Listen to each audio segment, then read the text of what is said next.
What's up, everybody? Welcome to the Daily Fantasy NFL Show on InsidersTV, sponsored by FantasyElite, the app that you can get in the App Store, and you can draft your teams online at fantasyelite.com/dashboard. We have on today's show Evan Silva from rotoworld.com. We have Dan Gasper, a.k.a. Mr. Tuttle 05, and then we have Davis Maddock, a.k.a. the guy that likes to take just basically polarizing stances. Doesn't matter like what end of the poll it is. He'll take a stance. And then if that stance does not work out, or if you make fun of him, he gets so sensitive. Davis, you really got sensitive last night, I felt. Well, here's the thing. Basically, every stance I take for players on a Thursday night game or a Monday night game, like the Island game, it goes the exact opposite of whatever I've been saying. And because it's an Island game, everybody blows up my Twitter. And Sock Puppet, man, every time Andrew Luck throws a touchdown, he tweets at me, "Hey, at Davis Maddock, how are your metrics? What are your metrics saying about Luck tonight?" And I'm always just like, yeah, dude, it's awesome that he beats up on the AFC South. I don't know. When he has one season as good as Russell Wilson's 2013, we can open a dialogue about him being better. He's en route right now. Well, raw numbers, yeah, and he's always going to have better raw numbers than RW3 because he just does way more for them. But in terms of efficiency, it's not even close. Plus, I don't care what anyone says. Luck, and you know this too, Evan. Luck still makes really boneheaded throws a lot. He does. I mean, what do you expect him to be? Perfect? I mean, No, I expect him to be probably the fourth best quarterback in football. Russell Wilson also had a stretch late last year, where he wasn't very good. Yeah. But you don't talk about that. No, not at all. That's what I'm saying. And last night when people were saying, anybody that refutes Davis Maddock on Twitter, he does this snarky thing where he's like, well, I'll trade you right now. TBH, I forgot what it was like to want to mute Davis until last night. He's going to Canton, man. He's going. That is my number one comeback. They got his bus ready in Canton. Yep, that's my number one comeback when someone's like, "Oh, you were clearly wrong about Odell Beckham because he had 4 for 40 and a touchdown." It's just that's the number one thing is Canton bust. It's ready. It's ready. How do you feel about Beckham this week, David? He's in play. He's because of the volume and because he'll likely see some snaps against Kerry Williams. He's totally in play this week. Which, it does pain me. Well, in general, rookie wide receivers aren't solid bets anyways. Even the good ones this year, J-Matt and Watkins and Benjamin and Cooks have all had really bad games because they're rookies, and there are things about playing professional football that they haven't learned yet. Right, and I agree that he's in play. I'm not using him, and I'm sure that you're not using him, Davis. But, I mean, what do you think about him, Tuttle, Odell, this week? I'm not touching him. Especially on FanDuel where he's actually more expensive than Ruben Randall. Is he really? Yeah, he's 100 more than Ruben. I mean, there's no reason to. That's insanity. All about the rubes. Yeah, I don't want to be all about the rubes, but it's lineups are shaping up that way. Yeah, you know how many passes opposing teams have thrown against the Eagles in 5 games? A lot. 204. That equates to 42 pass attempts per game. If you just extrapolate the Giants' current target volume, that creates a floor projection for Randall at 11 targets against Kerry Williams. And Kerry Williams is allowing, I think, 0.9 TDs per every 10 target. So it's going to be Rube's going to eat, and Evan's going to be very happy about it. So he's got Philly and Dallas next 2 weeks. Yeah. Oof. Watkins definitely not the consideration going to be in Revis Island, but Jordan Matthews, I feel on DraftKings where he's 3,700, might be in play. I know he's starting to get more and more snaps. Evan, your take on J-Matt? He actually only played 40% of the snaps last week. But isn't he playing more than his targets? He's getting target more than Cooper. He's getting targets, but a lot of them are around the line of scrimmage. So yeah, He just doesn't give you a whole lot of big playability doing that. Yeah, he's playing, and some people will know what I'm talking about. But in the Oregon offense, he's playing the Braylon Addison role right now, which is not super great for fantasy. Well, that's also what Vandy did a lot last year.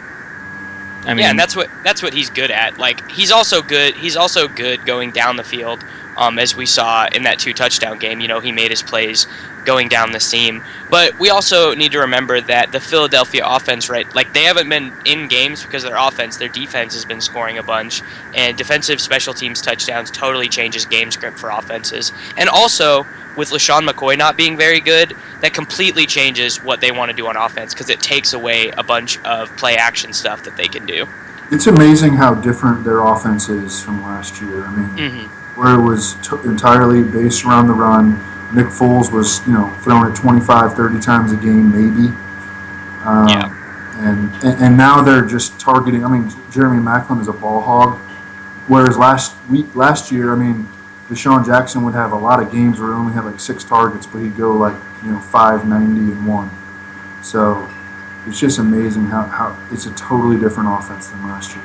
Yeah, and I mean, I was pretty big on Foles in the preseason, and I do still think he is a talented quarterback, and I think that him being with Chip Kelly makes him better for fantasy. Probably not using him this week, and I don't know, I'm probably also not using Maclin this week just because I think both of the Giants' corners are really above average. I've watched Amukamara for years because he played in the Big 12 against Oklahoma, and Dominic Rodgers-Cromartie is a pretty good corner as well. But Maclin is just getting so much volume. Is he in play? Is he in play for you, Dan? I don't think at the price point he is. I know he's put up numbers, here every week, and he's as Evan called him, he's a target monster. I don't think the matchup's great for him, and he's 8,000 on FanDuel now. Yeah, he's more expensive than Brandon Marshall. Yeah, more expensive than Brandon Marshall. It's the same thing on DraftKings. I think he's like 6,800 there. More expensive than Marshall, Dez Bryant, even though obviously Dez has a tough matchup, but still. No, according to Kitchen, he's a must play. He's a must play against Seattle, according to Dave. If you think that Dez Bryant is as good as Calvin Johnson, you would play Calvin Johnson for 6,600 on DraftKings. Davis, if you did think that, then yes, you would have to play him. B, the guy that you said last week that was going to be the one guy you would want to have on your team for the Millie Maker, do you remember what his name was? No. Do you remember who you said? I don't. You said Eric Decker. No, I did not say he was the one guy. I said he was the guy who had you said he was the contrarian play. Oh, we're not going to go there. Yeah, we're not doing this again. I want to hear if we're obviously none of us are too high on Eagles individual options. Do we even want anyone from this game from the Eagles side of the ball? McCoy at 6K just screams tournament GPP play, not cash game play. I want Evan to tell me what he sees on tape from McCoy. I think that there are mental and on-the-field obstacles for LeSean McCoy right now. I mean, he's just not the same guy as last year. And the Eagles' actions show that. 2 weeks ago, we saw how they did not run on the 1-yard line. They had 2 pass plays against San Francisco. And then last week, on the final drive, they put in Darren Sproles as their clock-killing back. Pulled LeSean McCoy out. I mean, they're telling you what they think about their running game, and they tried to kickstart it.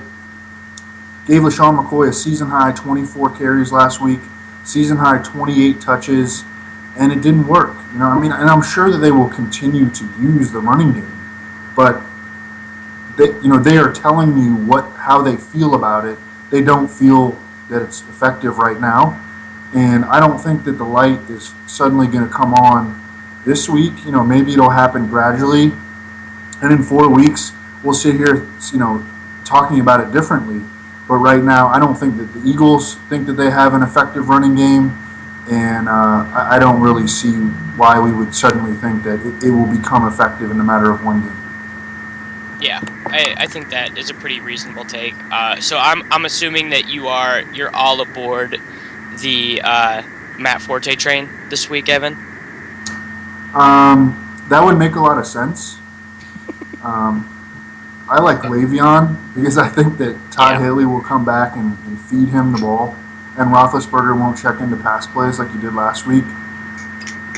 I like Joe Week. I mean, I'm just a big Joe Week believer. And then, over the past 2 weeks, the Vikings are giving up over 6 yards of carry to RBs. Fat, terrible Eddie Lacy. Did you just call Joique Bell Joe Week? I like it. Joe Week. It's definitely not his name. I'm looking up. Yeah, it's Joique. It's Joique. But we have to have at least Evans joining us as far as everyone has a player that they. Oh, you should have heard his baseball season, Evan. Don't pronounce correctly. So. What's the difference? It's Joique versus Joique? Joique. Joique? Yeah. Yeah. Okay, man. I mean, that's like a real small difference. Anyway, the Vikings D allowed fat, slow, terrible Eddie Lacy to have a huge game that made Davis look bad and cry a couple of weeks ago. I cried. I did. And Joique Bell, I don't think that Reggie Bush is going to play. So that sets up Joique Bell to have, at least 16 carries. He'll definitely get goal line work. He'll probably play more than usual in the passing game. He costs $6,500.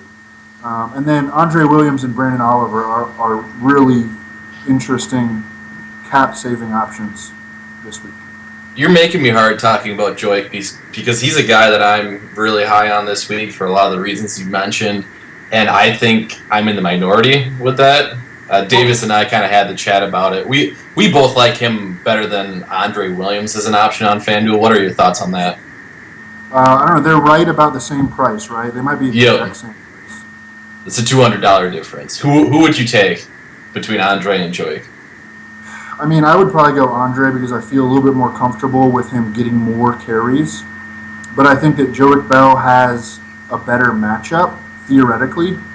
And also, I noticed that on Thursday night, in the Thursday night games, Joique Bell was 1.4% owned. That's nuts. Yeah, and Reggie keeps on saying he's hopeful, but everybody's saying that. Yeah. The Lions website and Detroit Free Press both think that he will not play Reggie Bush. What about kind of in the same category, Ben Tate? Ben Tate? Yeah, I like Ben Tate a lot in seasonal leagues, but I was like, a couple people have told me they were on him, and I don't know, like, I think that I would prefer Joique over Ben Tate. Do you trust him to stay healthy over the course of the game? Yeah, I do, because you do? I don't. Yeah, like he's been. Did that work out well for the Rashad Jennings owners last week? No, it didn't. Yeah, but people that we played. Talked about that happening on this show actually. But we talked about the forthcoming breakdown. I think Davis guessed on his first carry. I guessed on his fifth carry. It happened on his 11th carry. Rashad Jennings was such a sucker play last week. Like, when it came out that he was the highest owned player in the Millie Maker, it was such a lock that he was going to get hurt. Well, what about if someone had that same kind of take about DeMarco Murray to start the season? Well, DeMarco Murray's injuries... They'd be in the red, for sure. Yeah, I just don't know if you can... I guess it's different if they have, like, a history. Like, they're just now coming back, but... I was mostly just joking about the Rashad Jennings thing. Yeah. Even though we did discuss it. Well, it kind of just speaks to the whole theory of fading heavily owned players. So, like, my take is that, generally speaking, playing chalky players gives you just as much of an opportunity to win, like a GPP, if you don't. However, I guess on the reverse side would be when injuries happen to a guy that's 55% owned and you're fading that player. It's not really about their performance, it's about the injury. And therefore you had 45% of players that immediately had a leg up on the competition if they faded him and Bell. Bush. And Bell. But yeah, that is kind of that's kind of where my eyes were open last week as far as, okay, well, maybe in these GPPs, fading a really heavily owned player is not a bad idea. So I want to hear who you guys think this week's Rashad Jennings or Donald Brown's going to be. Out of the three guys, there's really... Joik's really low owned, so I'm not going to include him, but Brandon Oliver, Andre Williams, or Bishop Sankey. Out of those three, who's going to underperform? Oliver. Reasons? He's not as I went back to go look at him because obviously he was great versus such a good rush defense last week. And he just doesn't have the sort of physical profile that would indicate that he is like that game-changing player. He was not highly recruited. He went to Buffalo University. He was an undrafted free agent. He was basically complete depth for that team. If they thought highly of him, he would have had a role because they showed a willingness to use multiple running backs. They kept him over the guy that they drafted, Marion Grice. Correct. You want to know Grice? Grice ran like a 4.8 at the 40. Right, that is Matt Asiata bad. Davis, but he's going against the Raiders, dude. Well, the Raiders don't even have that bad of a rush defense, though. Now, obviously, San Diego's going to be leading, and the opportunities are going to be there. That is unequivocally true. He's going to get the touches. But I would say if I had to choose one out of those three guys, I believe in his skill set the least, probably. I can agree with that. I would outrageous. I think he's the less riskiest. Well, maybe not. I think he's behind maybe Andre Williams as far as opportunity goes. Sankey, you have to trust in Ken Wisenhunt. Williams, I see Sankey's not even a cash game play to me as much as I love his talent. Because Wisenhunt could go out there and give Dexter McCluster 15 touches and not think about it twice. Or just throw the ball everywhere. Yeah, or just have Charlie Whitehurst dropping back and throwing bombs to Nate Washington. Kendall Wright. And Kendall Wright. If there's Justin one Hunter. thing Kendall Wright is capable of doing, it's being better in the air than NFL corners, in my opinion. The Titans have the worst coach team in the NFL. True story. I don't think anyone's going to complain with their as far as this guy not getting as much hype as in past weeks, but you're starting to see it kind of creep up, and that would be my answer title, and that's Storm Johnson. He kind of is a big time bust play, but you are the big Gerhardt lover, Silva, so kind of fill us in on the Jacksonville running back situation. Storm Johnson hype is hilarious, but it is real, and it's out there. He's just like a straight line-ish downhill runner. He had one pass protection snap last week, and he allowed a hurry. He will definitely lose carries to Denard Robinson and Jordan Todman, who they trust in pass protection. Jordan Todman will be the passing down back. So you are probably looking at 12 to, at an absolute maximum, 18 carries from Storm Johnson. Probably really little chance that he gets to 18. And not good in space carries. He's gonna. No, yeah, but between the tackles, carries behind one of the worst O lines in the league. Yeah, with a quarterback who hasn't proved that defenses have to respect him yet. And so, look, I mean, he theoretically definitely has some opportunity, but there's no way that I would use him in a cash game or even in a GPP. Yeah. I don't think he gives you enough upside, even to use in a GPP. A lot of people do the player X is down, so bump up player Y. And it's the term bump is kind of just a funny term because it's thrown out just so lackadaisically. Yeah, and it would be different if he was a guy like Niall Davis who could just have a game off 18 carries, but he's not that dude. I don't know. I am not excited about him at all. And I think also part of it is people in the back of their minds are remembering that Storm played with Bortles at UCF and that they were a pretty good combination there. But, I mean, the American League is not the same thing as the National Football League. I don't know. Do you have Storm Johnson on any teams, Dan? No.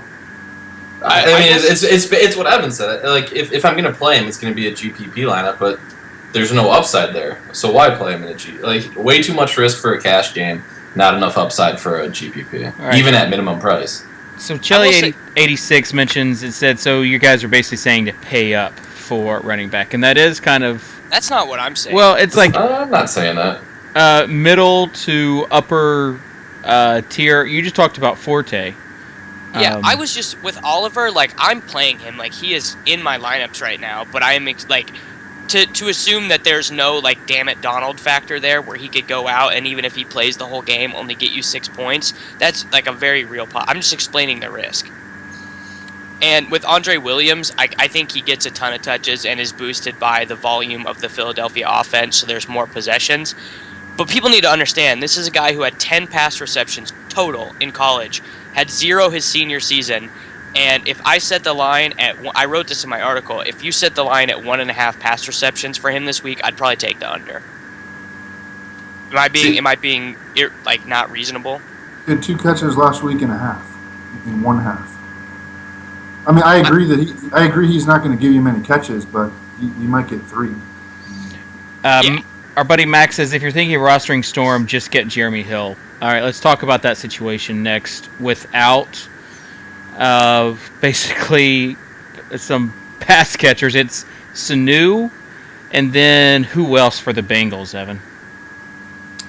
Sanzenbacher and Brandon Tate.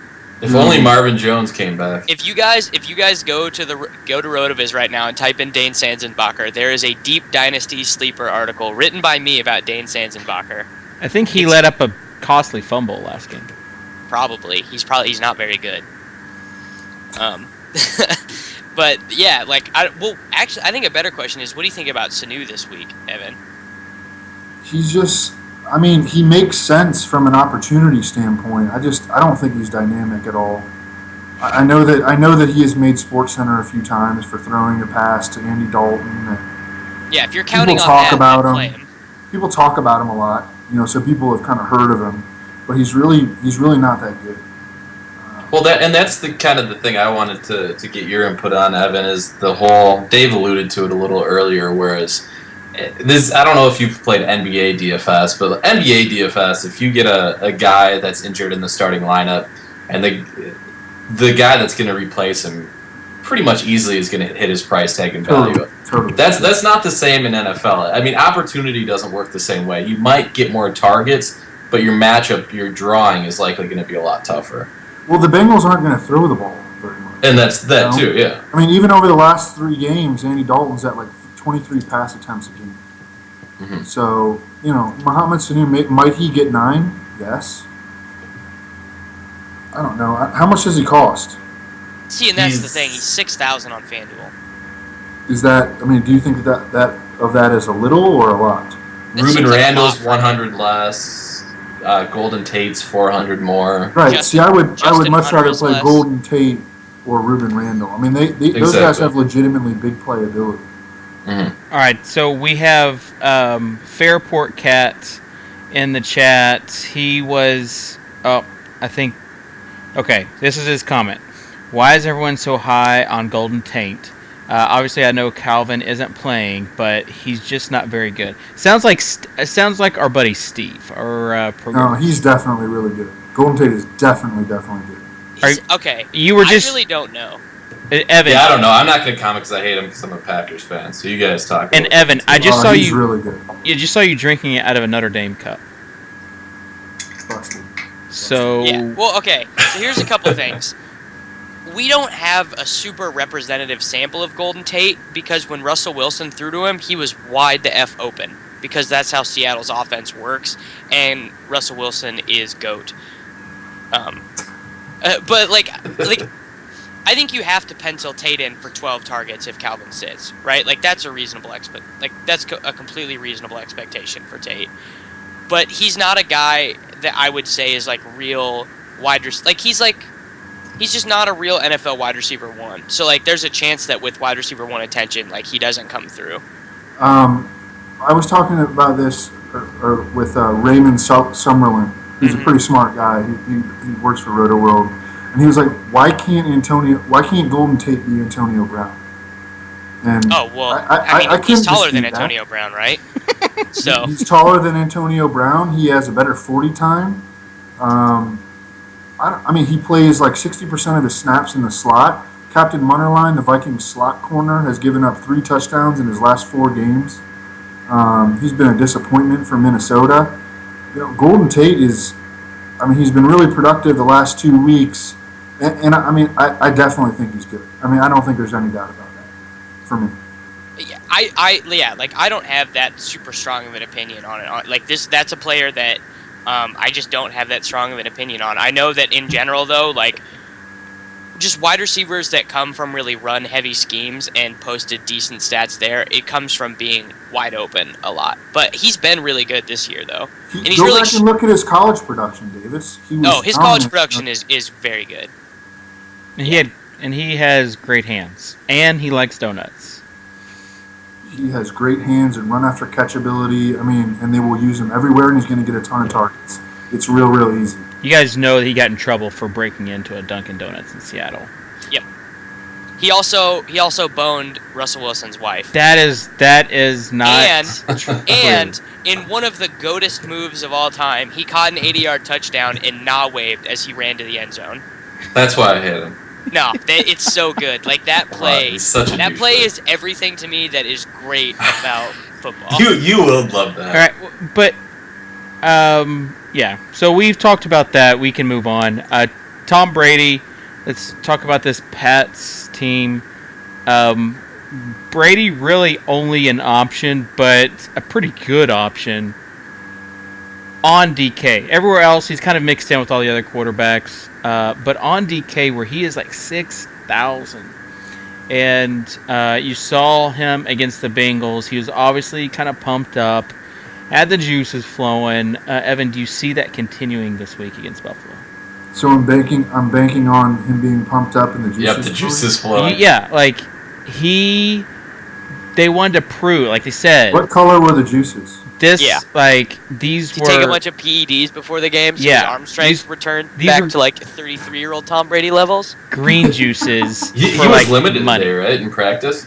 Yeah, ankle questionable. What? Mm-hmm. Yeah. No, you can't trust a Patriots injury report. No, we think he's going to play, but no way would I use him I wouldn't even use him in regular fantasy. Yeah, you wouldn't use him in cash games at all?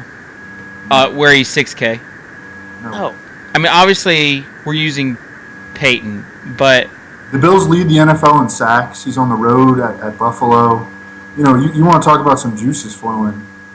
The Bills just got a new owner, and their juices are going to be flowing. Well... Yeah. Well, Nick Foles is 6,800 on DraftKings. Yeah, that's like... Just off volume alone, Foles is a better play, even if you don't think Foles is any good. Brady or Eli? Eli. Easy. It's not even a question. Well, I want to You hear. guys like Foles against Giants D? Really? I don't love it. I like him better as Brady, or better than Brady.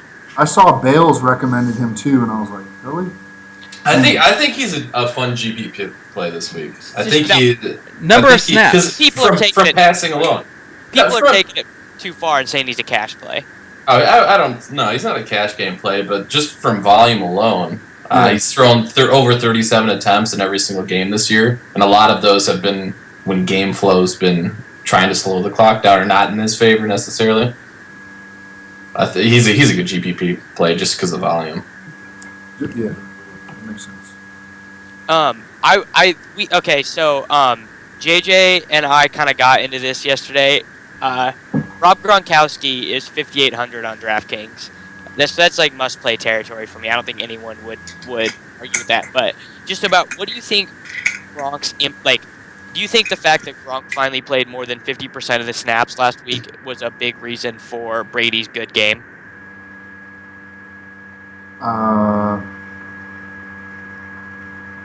It helped. I don't think that's the reason.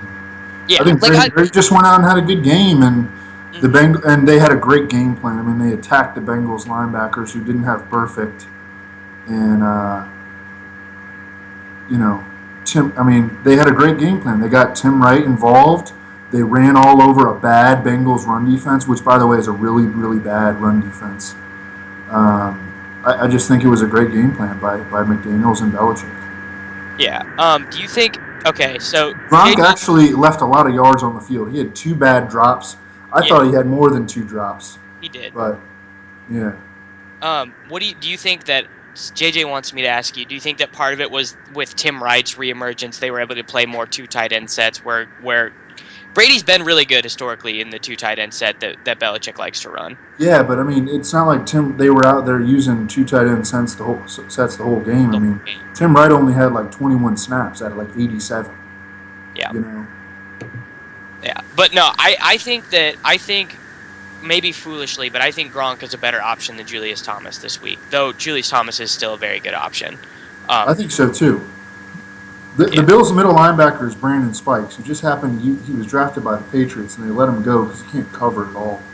Mm-hmm. I mean, they're gonna attack that dude with Gronk and Vereen and maybe Tim Wright. I mean, I wouldn't use Tim Wright, but I agree that Gronk is a great option. Yeah. I think this is a Shane Vereen game. Really? Because he's been so bad this year. He looked better than Ridley though on Sunday. Yeah. Well, I mean, if your eyes say he looked better, then he did look better. He's really good. He just needs the rock, you know. He's way better than Ridley, anyways. Though Vereen is the most talented runner they have. They're just totally different running backs. It's really hard to compare those 2 guys. Well, I think that having Gronk in the lineup matters a lot for both of them because 2 years ago he graded out as the best run blocker in all of football. Like, he's incredible at run blocking, and now that he's finally healthy, they're letting him do that instead of just coming in on passing plays. Yeah. Plus, he attracts a lot of attention in the red zone. As far as 2 tight ends that didn't really produce last week that people thought might, going back to the well again, and that would be Evan, do you want to say something? Kelsey? No, not Kelsey. At least scored a touchdown, and he teased us big time. But Donnell and Bennett. I want to hear. I want Evan's take on Bennett because reading his matchup article, it sounds like he's not nearly as high as a lot of other people are on Bennett this week. You know, I think the Falcons have allowed the fewest fantasy points to tight ends. By the Football Outsider stuff, they're only allowing tight ends to be targeted like 5 times a game. I mean, I don't know what to make of that because it shouldn't be happening like that, you know. Yeah. And he's tied for the team lead in targets. So, like, you coming into this game, you would expect him to have a decent game, but you always knew that his trajectory was going to start to fade a little bit as Marshall and Jeffrey got healthy, and as they got their running game going, because their running game was really bad, if you remember early in the season. I mean, and that's when it was the time to buy Matt Forte. You can't do that anymore, but I mean, look, you know, he's going to be the number 4 offensive option for the Bears. So there are going to be ups and downs. I mean, in theory, he has a good matchup. The Falcons should not be good against tight ends, but they have been good against tight ends. So I wouldn't mess with Martellus Bennett. Yeah. I think that's pretty reasonable. What do you think about Julius though against the Jets? This is what I wrote yesterday. Is that I think because all their tertiary wide receivers are so bad in the red zone that he's sort of assumed some of Eric Decker's role last year, in terms of being the really sometimes even the primary option once they get inside the 20s because, Peyton's thrown 12 touchdowns this year and all of them have been to guys who are 6'3" or taller. Like, Peyton understands the concept of guys who get open in the end zone. Yeah, I mean, that makes perfect sense. You know, he only has 24 targets on the season too, Julius Thomas. Yeah. He's on pace for 28 TDs. I mean, I think he scored in 80% of the Broncos' regular season games since week 1 of 2013. So, I mean, he's just, he's a high floor guy and will always give you upside. He's always going to be a great option. Yeah, I think so too. Do you think I have Demaryius ranked as my number 1 wide receiver this week. I think that, he has another insane game. Because the Jets, they still do have a good run defense, and I don't believe in any of these running backs that Denver has. Exactly. I don't believe. So I think we talked Peyton about this. Should light it up. Yeah, We talked about this on the show last week, where a good situation to get your daily fantasy quarterback or wide receiver in is against a bad pass defense that has a good run defense, because it just funnels the way that offense is going to play. That's why Kirk Cousins is a good sleeper this week too. Really? I can see it. For 7,600 on FanDuel?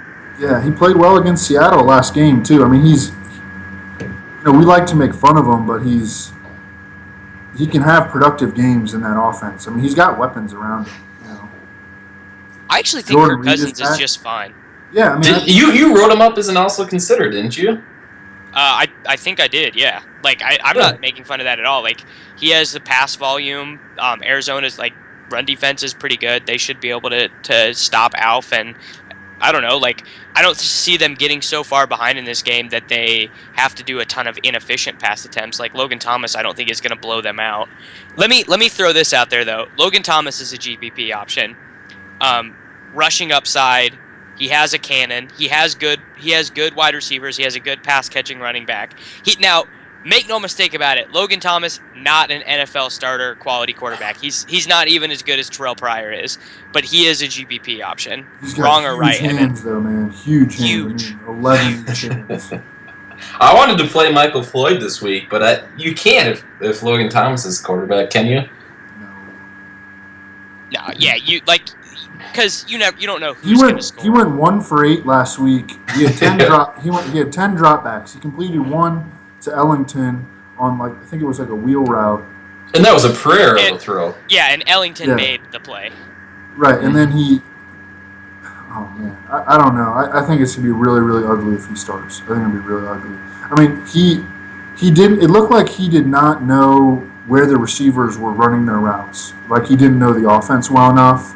It looked like. Well, he probably doesn't. He was so. I mean, it was a little bit like that Josh Freeman game against the Giants. Just in a smaller sample. That is the worst. No, that is the worst comp you can draw. That was an island game too, wasn't it? Yep.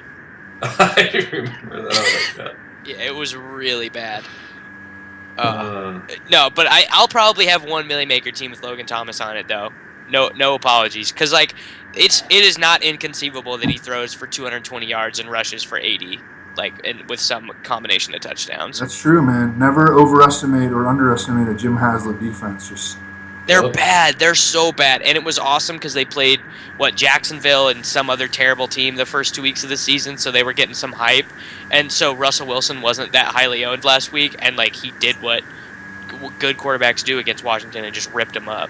Ripped him up and had 2 TDs called back. I mean, to Harvin. I mean, geez, man.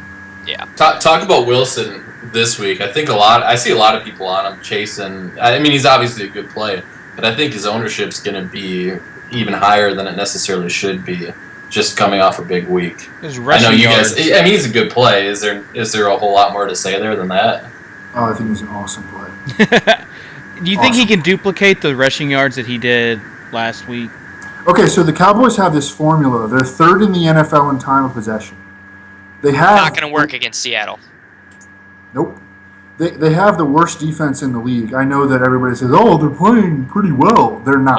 Most yards per play given up in all football. They suck. Right, and they get smoked on the ground, and they've played the easiest quarterback schedule in the NFL so far.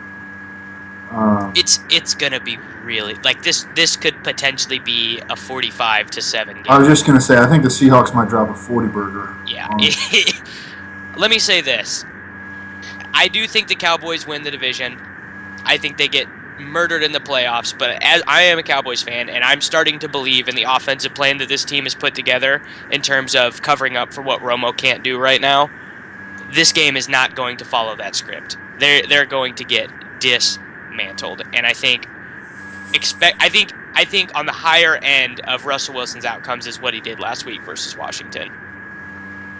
I put him in my also considers at quarterback too, and if I hadn't have written him up last week, I probably would have written him up again as one of my main options outside of Peyton because, and we've talked about this on the show before, he's also legitimately the safest quarterback other than Manning week to week. He's just not going to go, he's never going to go out there and give you 8 points. That'll just so very rarely happen. So like, well, and what is Pete Carroll's philosophy on like when he's up 40? Like, do they keep doing stuff, or is it like, is he going to put in Tavares Jackson and Robert Turbin? I don't think he's putting anybody else in. I think he's willing to score a lot of points. I don't think that he would do that kind of crap. All right. I think that's the only concern really would be if it's a Marshawn Lynch game. But like you said, I mean, he's still got a safe floor. But that's really the only concern with this one is if it's a Marshawn Lynch game where he just dominates the goal line looks and gets the touchdowns. And at the same time, I think they both could pay off. Mm-hmm. Is it a Vincent Brown revenge game this week, Evan, against his former team who cut him after having the best season in Chargers wide receiver history? He played a lot of snaps in the last game. Yeah, he did. He was the third receiver behind Holmes and James Jones. But I mean, that wasn't a real question from Davis. No, we had a person wanting to know about a Holmes hot take. I mean, people know he's good, right? Like, they're actually aware that Andre Holmes is a good player. I think. I don't know. He's really good, and if Denarius Moore is not going to start, I'm using him for 4,700 on FanDuel. He was in my Thursday lock GPP lineups for that price. I also think, based on where he ran most of his routes last week, he will go against Sharice Wright, as opposed to Brandon Flowers or Jason Verrett. Which is huge. Was Flowers just hurt last year? Was that why he was so bad, Evan? I mean, people will say that it was the scheme. He was definitely not 100%. I mean, he was always on the injury report. Yeah. People will say it's the scheme. It was the scheme, though. He's back to being an all-pro now, though. Like San Diego's pass defense can't be attacked as well on that side anymore. But the guy playing on Sharice Wright is still as bad as he was last year. What do you think about Andre Holmes, Dan? You always sort of take an agnostic approach to these guys. What do you think about him given his price tag? You scared me a little bit with the Denarius Moore talk earlier in the week. I'm starting to think it's not going to matter a whole lot with Denarius Moore. I think Holmes is the guy you want to target. I like him obviously over like a James Jones type of guy, even though Jones has gotten a lot of targets from Derek Carr when he's played. I guess that would be...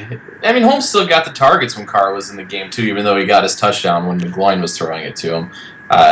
I'll let you talk a little bit about his athleticism, because, I mean, I was surprised. I went to, playerprofiler.com. I was surprised. He's a big guy, and he's athletic, which is, I'm sure, why you like him. Yeah, he's huge. He's, like, almost tight end size. He's, like, 6'4", 230. He played for the Cowboys for a little bit, actually, and was always good when they played him, but that team would rather give targets to Cole Beasley because they're just such a brilliant organization. But, yeah, he's another one. Like, he's the Stephen Hill type, like a guy who's really athletic and never caught on anywhere. But when those guys are put in positions to succeed, they normally do well because they're just better than the corners who are on them. And on the Denarius Moore thing, so I talked about this on the show yesterday a little bit, too. But just because a guy is playing doesn't necessarily mean that he's going to get targets, because to get targets, you have to be open. And Denarius Moore just does not have the ability to create separation from even bad NFL corners. He can't do it. This is a guy who had, 20 targets this year and gained 60 yards on them before he was inactive in Week 4? Dude, he sucks. So even if he's active... He just sucks. He can run. He can get open, theoretically, but... Theoretically. He just sucks. Davis. In a vacuum, say that. He can say he sucks. He sucks. Denarius Moore sucks. He can run. He can really run. You know, there are still people on football Twitter who believe in him as a talented player. Like who? I'm not gonna name names. But there. I believe in him as a talented player, but he's an awful player right now and has been for a while. Yeah, and as with most Raiders. You're not going to receive good coaching or any continuity in scheme or quarterback or message or anything, and that just honestly, you might give an edge to Andre Holmes and James Jones because they have been coached up by people who knew about football and not the Raiders coaching staff. You might give them an edge just based off that. Like Andre Holmes learned things. Andre Holmes was Des Bryant's teammate for 2 years. That stuff. I totally believe for football that stuff matters. Anyway, so I looked it up, and Holmes gets a good majority of his targets and catches down the left side, and that's where, and Sharice Wright is a right corner. So this is pretty nice for him. This is a nice setup for him. In the last game, we should rehash this because there was a bye in between. Andre Holmes played.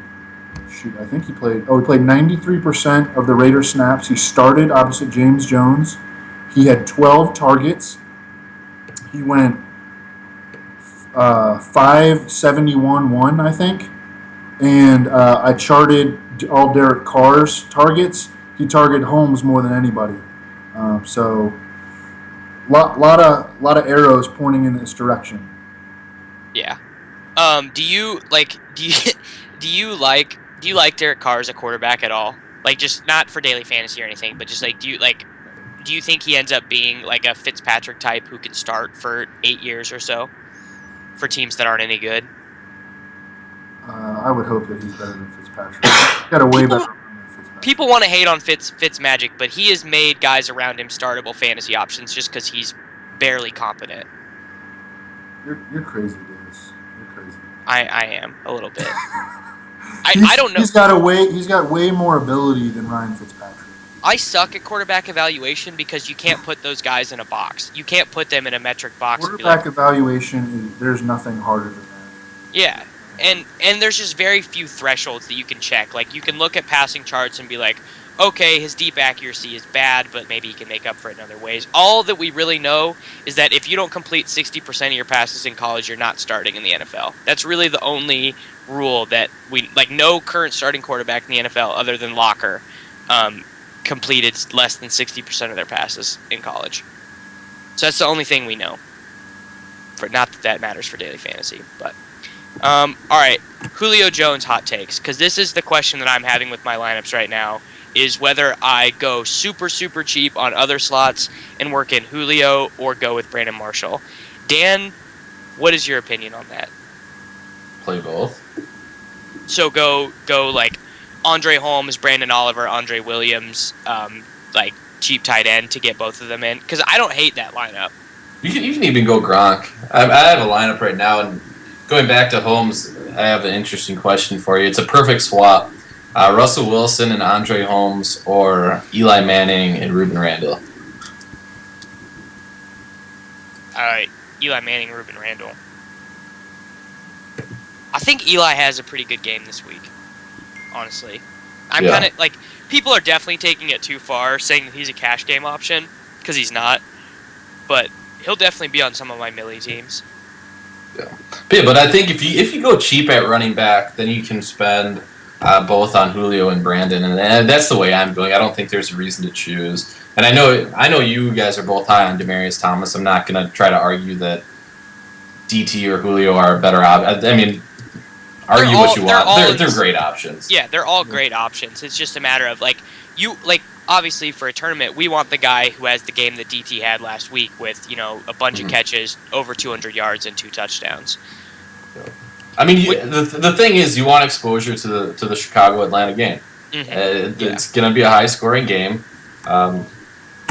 So, I mean, I want exposure to that game, so I'll probably have Julio and Brandon Marshall. Either of the quarterbacks in this game, I think, are good options too. But that's the kind of the way I'm approaching it. I'm kind of with Evan in the fact that with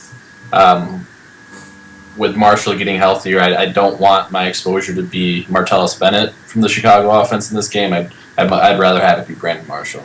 Yeah, Evan has me rethinking Bennett at tight end. I might work in Gronk even on FanDuel, I think.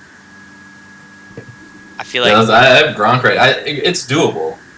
You guys are making a big mistake if you don't put Jimmy Graham in your lineups. How nice is it to not have to deal with It's so nice. Oh my gosh, it's so nice. He's hurt me so many weeks. It's been horrible. He and Brees, really. I mean, what's wrong with Drew Brees, Evan? I don't know, man. I don't know. He's just turning the ball over. Like, it's like he's having what was the year he was on the Madden cover, 2011. He threw like 25 interceptions that year. Because he's so short. He was just solid in the first 4 games. He was just solid. He didn't blow anybody up. And then we expected him to blow up the Bucs. I mean, I totally expected that. Yeah. And it just kind of didn't happen, you know. I mean, Yeah. Some people are asking about Alshon in chat. I love Alshon this week too. Any week that Brandon Marshall is an option, Alshon's also an option. And what's so cool about this Chicago offense is, outside of the four big guys, Forte, the two wide receivers, and Bennett, no one else on the team has more than 13 targets. And the only reason Santonio Holmes has 13 targets is because of the 2 weeks where Marshall and Alshon were banged up. So, their offense, the touchdowns and the yards in that offense are going to four players. So, Brandon Marshall can have a good game, and Alshon can too. They're not mutually exclusive at all, especially in a game that has the over-under that this game has. Marshall's going to blow up, though. I mean, Trestman is talking about getting him Narrative Street. It's going to happen, though, man. I mean, he plays inside, too, in their 3 receiver sets. So he won't have to deal with Trufant and Alford as much as Alshon and Holmes do. So I think Marshall's going to blow the roof off. Yeah. I don't know. And you know what sucks is when he has a good game this week, Peter Jennings and Kyle Cannon are going to be saying it's Narrative Street. Here, the thing is, it's a little different when a coach indicates he's going to game plan with a player in mind. That's a little different than saying the player's going to have extra motivation that week. Yeah. There's a difference between the two. There is. And I mean, Davis loves coach speak. He loves it. No, what I actually do is I hate you, Soccer Dave. You guys have talked about all my receivers, so I'm liking it because my receivers are Brandon Marshall, Rubes, Demarius, and then Gronk as a tight end. What about Narrative Street for Percy Harvin had 3 TDs called back, and then they make sure to get him one this week. Oh. I mean, I like Percy Harvin this week anyways, because Dallas, Right. Well, DraftKings, he's 5,400 on DraftKings. Yeah, thank you. I'll take him. His price tag's a little higher on FanDuel. Is he playing full complements of snaps now? That's not even something I've looked at. Yeah, I haven't either, but I know a couple games this year, most notably he definitely comes out. He definitely comes out. Well, he can't run block because he's an itsy bitsy little fella, and run blocking is super important in that offense. He ran 43 of 72 last week. So that's not optimal, dude. Yeah, that gives me a headache just thinking about it. I don't think that's the issue. That was a terrible joke, David. Because he gets over 6 touches a game. He's a lot like the tight ends we talk about a lot, where he doesn't play the whole game, but when he's on the field, he gets targeted and used a bunch. Yeah, I mean, he's not out there having goose eggs, and then it's he's getting the rock. It's just he's had some bad luck. You have an Andre Roberts hot take, Evan? Another Narrative Street candidate. Yep. He scored a TD in back-to-back games. And Hester Narrative Street. Hester Narrative Street is huge. Oh, that's gross. Just pair him with the defense. Well, you can't even, though, because for whatever reason, the Falcons have found a way to use... Well, and you know what? No. Devin Hester always could have been a good part of an NFL offense as a gadget player, because gadget play... there are always things you can do with them, but Lovie Smith obviously did not have the creativity to do it. Fun fact... Titans told Hester they were drafting him and then passed him up for a Mr. Lindell White. That was the fat guy who split carries with Chris Johnson. That was Thunder. That was Lindell White, according to Davis, was probably Eddie Lacy before Eddie Lacy happened. Probably. I'm so tilted about Eddie Lacy, dude. I don't know. If I had him in a league, I would trade him ASAP, though. Why does that not surprise me? I don't draft running backs in seasonal anyways, so Should we talk about this Green Bay? We haven't really talked about any Green Bay players. And Davis, you're in love with Jordy. Dan, you're a big Green Bay fan, and Evan lives kind of close to Green Bay. Here we go. So great. We all have the connection. I actually kind of think that the Dolphins match up kind of well with the Packers' offense. The game is in Miami. The Dolphins have a lot of good defensive players. They're coming off a bye. I mean, I love Jordy Nelson, and I love, Aaron Rodgers, and I like Eddie Lacy, but I probably wouldn't use them in DFS this week. The one guy I would look at is Devontae Adams. I don't know if this is a narrative street, but Aaron Rodgers talked about how he sees Devontae Adams getting open on film. Yep, separation. Yeah. So, yeah, you must be a Roto World reader. Yep. Dave. Oh, definitely. We all read. All right, good. My favorite was someone today. I think it was today. The headline was "Sankey Leg." Was that you? We don't put bylines on our verbs. No, my favorite was when Kenny Darter was in the Jimmy Graham blurb. That was my favorite. The title definitely was "Sankey Leg," though. Sankey legs, yeah. Devontae Adams has played 74% of the Green Bay offensive snaps the last 2 weeks. Aaron Rodgers is talking about him. He costs $4,500, I think, either $4,900 or $4,500 on FanDuel. Janice, no. That's real cheap. No. Yeah, he's minimum on DraftKings too. Him and Andre Holmes are really the only viable minimum price receiving options on DraftKings this week. I think it's going to be interesting to see how this one pans out, just because I don't think we really know what Miami's pass defense is. I mean, if you look at the teams we don't know a lot they about face, that team in general. I agree. So I think it's going to be an interesting. Because of that, I'm probably avoiding them or kind of playing cautious and not playing a lot of I think that makes the Packers. most sense. Yeah. Yeah, until we kind of figure out who the Dolphins' defense actually is. But with that said, because people are going to be a little more cautious about it because of the stats the Dolphins have put up, I think they're decent GPP options. I'll have a fair share of Rodgers teams in the Millie Maker, but beyond that, I won't really have a whole lot of exposure. What do you think about Miller/Moreno? Green Bay's run defense outside of last week has been terrible all season. I'm hoping Moreno sits this game out, because I still think Miller's a talented player, and I think it's a pretty good matchup for him. Yeah, are you on him at all, Evan? I mean, I agree with everything you just said, except Marino's listed as probable. Yeah, so he's playing. Yeah. I think that sucks. I mean, It sucks. What was the injury? It was like an arm injury, right? Dislocated elbow. I don't know how is he back already? Yeah, I don't know, that man. is he gonna have the Gronk cast where like he can't move his arm at all?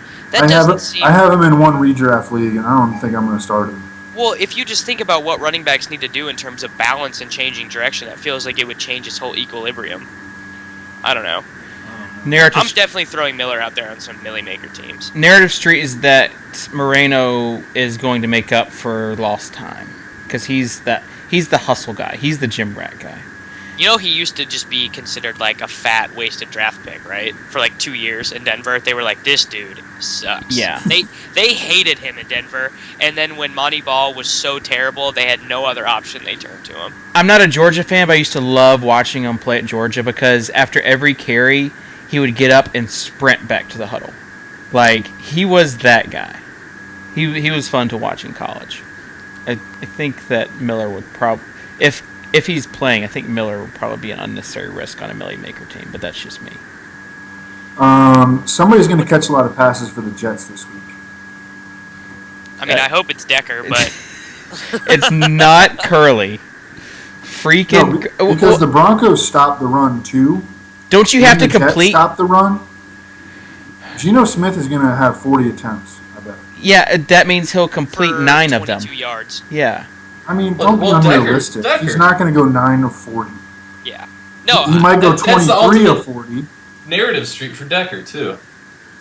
So, Evan's basically saying that Decker's going to go for, like 4 touchdowns, no, I think 300 yards. Decker will probably aggravate his hamstring injury on Well, we knew he wasn't going to stay healthy away from Manning. Clearly, he's not wide receiver 1 material in this league. Well, all I know is that last week I went on an afternoon tilt once I found out that Decker was going to be out and put Curly in like all my lineups. No one told you to do that, David. Davis, you actually said he You're pulling a Mark Gindy with this Curly look. Yep. Because Gindy went nuts about Curly the week that God. it was insane. Davis, you're the one in Skype chat that said you think that he would get like 20 targets. Definitely would never say that. Yeah, you did.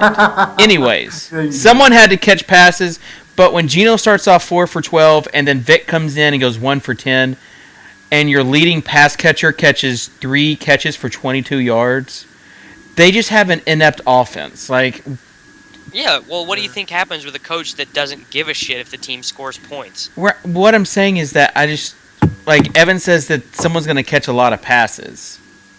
So You guys really want a deep sleeper? Like he'll be 0.1% owned in the Millie Maker. don't say Jason Morrow. It's Jason Morrow. Oh gosh. I've been running Jason Morrow out on a seasonal team in the Yahoo 10K league, and he's 5? no 4-1. Okay. Because it's a 2 tight end league and the other tight end's Gronk. But Jason Morrow's been getting the snaps. He fits the model of what you would think a good college tight end to the end. Like he was better than Ebron in college, and people are talking about Ebron as an option. Okay, Davis, this was you. 2:12 p.m. Decker inactive. 15 targets for Curly. How many did he get? Like 10, 11? I don't know, but you said that you definitely did not say 20. Well, you said 15. So Okay, What well, about- 50. Go ahead, Evan. Yo, what about Luke Wilson? He Yeah. played a lot of snaps last week. Definitely on Luke Wilson. that's like a JJ play. It feels It's like. such a JJ play. It is. He's a great athlete. Sick athlete. and there goes JJ on cue in chat. All right, well, that will do it for the show. It's always good talking with Evan just to kind of get his take just on games. It's not even like site specific, just on matchups, players that he likes. If you don't read his matchups article on Roto World, then you're doing yourself a huge disservice. It's a lengthy read. How long does it take you to put that stuff together, Evan? All week. A week? Well, it's worth it. It's a lengthy read, but just read the bold players, basically. That's all you get. No, read the whole thing. It's good stuff. I always read it before I hop on the show here today, or on Fridays. Yep. It's really good stuff. So, and what we learned is that Evan has now joined us as far as that one player that you cannot pronounce their name right. Evan, you want to take one last stab at it before we sign off? I'm going to keep saying Joey Bell forever. Joey. I actually did a spit take when you said still, it like... I still can't say Goran Dragic. I say Dragic, even though it's Dragic. It's some weird pronunciation. Dragic. Yeah. Dragic, yeah. Of Isles. There's No, another... that is the most inexcusable mispronunciation. Oh, no, it's not. No, it's not as bad as Tommy Mione. Tommy Mione is actually the worst when you pronunciation. put in a silent L. Would think. That was pretty bad. Who is Marcin Gortat? Leone just messed one up every show. Yeah. Yeah. And then you have Scooter Janae. We made it a French pronunciation, so Yeah. we might have to like de-French Joik's name and just make it Joik. Yeah, we'll refer to him from Joey as Joey from here on out. That would not be de-Frenching. That would be making it French. I feel like Joik is the French pronunciation. I should defer to Davis though, because he says that he's the French expert. So I do speak French, dude. yeah, right. That's not even a joke. Okay, then end the show in French. Au revoir, mon amis. J'ai à voir. Say fantasy. Make sure to mention Fantasy Elite. In French. Make sure to mention Fantasy Elite. Merci, Fantasy Elite, pour sponsor. You're just adding. Like, I don't know. at the end of everything. I don't know. I'm sure it's a sponsor, but I'm not sure what it is. Parlez-vous français? Parlez-vous français? Eiffel Tower. These are Paris. both good. I'm trying to. Thank you. They might not even have that word. Bonjour. Bonjour. Arrivederci. Oh no, it's the same. It's the same in French. I was right. All right. That's what you guys get for doubting me. Well, that would do us for the Insiders TV show, sponsored by Fantasy Elite. Davis talks like Pepe Le Pew, and all of a sudden he speaks fluent French. So, okay, papi, okay, mommy, we'll talk to you later. Tonight's 9 p.m. or 11 p.m. Eastern. We'll be on the college football show. Okay. Parlez-vous français? Love you. Bye-bye. Davis, you don't say anything? Au revoir. I'm glad that's over. Not even a word. Au revoir.